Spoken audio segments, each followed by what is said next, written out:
તો good morning, શુભ સવાર. કેમ છો મારું વાવ થરાદ? તો મિત્રો અત્યારે સવારના વાગી ગયા છે 8:30 અને આપણે 8:30 બ્લોગ સ્ટાર્ટ કર્યો છે. અને અત્યારે થોડી મમ્મીની તબિયત સારી નથી એટલે આપણે દવા લેવા જવાનું છે. અને હવે આગળ બ્લોગમાં કન્ટિન્યુ રહો, બહુ મજા આવશે બ્લોગ જોવાની.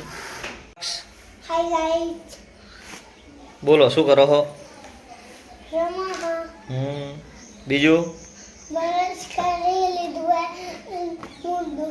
ચા નહીં પીતો મેં દૂધ પીધી લીધું હવે મુરો ગવરને શું કરે તું અહીંયા? ઘરમાં વિડિયો બનાવો તો આ સાયકલ જમવા માટી પાડી છે એને હમી કરવાની છે. તું હમી કરીશ?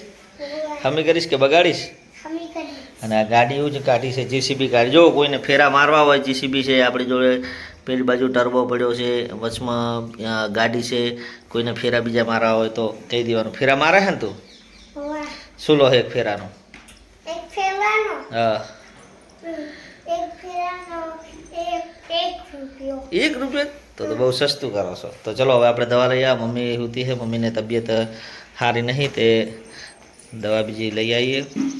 તો મમ્મીની દવા લઈ લીધી છે આપણે. ગોળી લેવાની હતી, વોમિટ થતી હતી, એ વોમિટની ગોળીઓ અને માથું દુખતું હતું અને આ ગેસ ના થાય એના માટેનું જીરા ફ્લેવરની પેલું ORS લઈ લીધો હતો.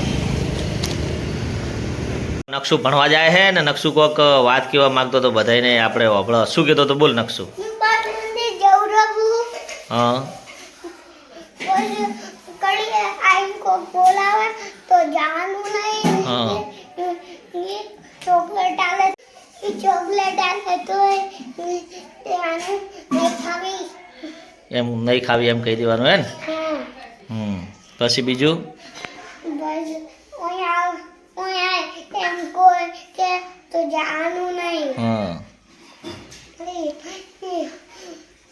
પપ્પા આવે તો જાનું. દાદી નિર્ભયા પપ્પા આવે ને તો જ જવાનું. તો રૂમાલમાં દવા નાખીને બેહોશ કરી દે.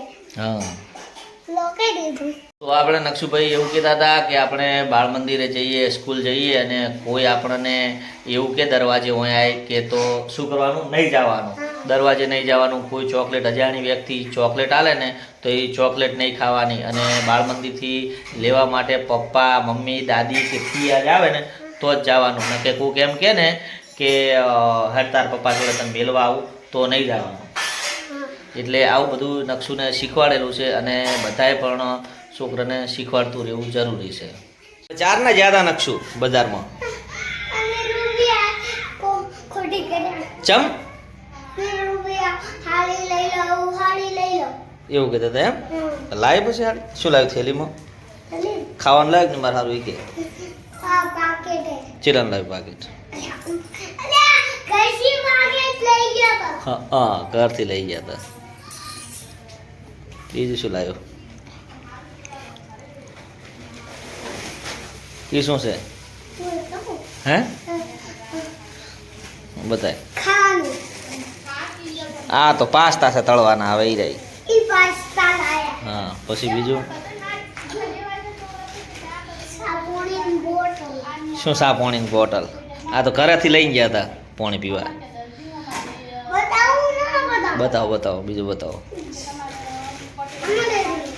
એ જોઈ તોડે શું છે? મધલાયું છે ને? દાદી માટે હા. ચમચી ગરમ કરી સેજ લઈ. સારું સારું, મધલાયું. પેલી થેલીમાં બીજું શું લાવ્યું છે? એ શું છે? હેપી મોલનો મુખવાસ લાવ્યો છે. મુખવાસ લાવ્યો છે ખાવા માટે. ખાવા માટે. તો બીજું સાબુન. સાબુન. કયો સાબુન છે આ? પેરિસ મસ્ત સાબુ આવે આ. પપ્પા દેવો. એ ત્યાં લેવરાયો છે. બોલ બોલ, આ ત્યાં જ લેવરાયો છે. હે ને? તારા જોવાના હતા ને? પપ્પા એ ખાવાનું આવે. આ ઉધરસ થાય એવાનથી. આ જેમ્સ નહીં કોઈ જેમ્સ છે. ઉભા રહો, જોવા દે મને. હાડી લાયા હે આપણે, હાડી જોઈ નાખો. હાડી તો સારી છે હે? આમ તો સારી નહીં દેખાતી. રેડી છે. સારી આ ખાવાનું. મને તો પેલા જેટલાય કીધા હશે. 700 800 અસ્તર છે હાડી છે હારી તો હે શું એ ભાભી તો લાવશે અત્યારે ચો લાવી છે હાલ નવરંગ ચાની દુકાન છે ચાની હે નવરંગ બતાવજો દુકાન કરજો તો મિત્રો અત્યારે વાગી ગયા છે હોજના 5:30 અને આપણો નાસ્તો તૈયાર થઈ ગયો છે ચા અને નાસ્તો આજ તો સવારનો ચા નાસ્તો હવે કરવાનો છે સવારનો એટલે બપોર પછીનો આ પાસ્તા તળ્યા છે અને ચા છે નકશુભાઈ આવી ગયા છે તો ચલો મિત્રો હવે હોજનો ટાઈમ થઈ ગયો ને આપણે પાણીપુરી ખાઈ લે અમારે આ થરાદના રાજુભાઈની પાણીપુરી બહુ મસ્ત આવે છે બેસ્ટ હોય છે અને સારી બનાવે બસ સ્ટેન્ડની બાજુમાં જ છે આ થરાદ બસ સ્ટેન્ડ છે પાછળ અને આ રાજુભાઈ પાણીપુરી છે સુરેશ મામા તરફથી પાર્ટી છે શું કેવું મામા હે મામા અત્યારે ફૂલ સિઝનમાં ફૂલ ફોર્મમાં હે મામા અત્યારે રાજુભાઈની પાણીપુરી ખાઈ લે હવે રાજુભાઈ મામા મારે સોસાયટીના મારી બાજુમાં પાડોશી જ છે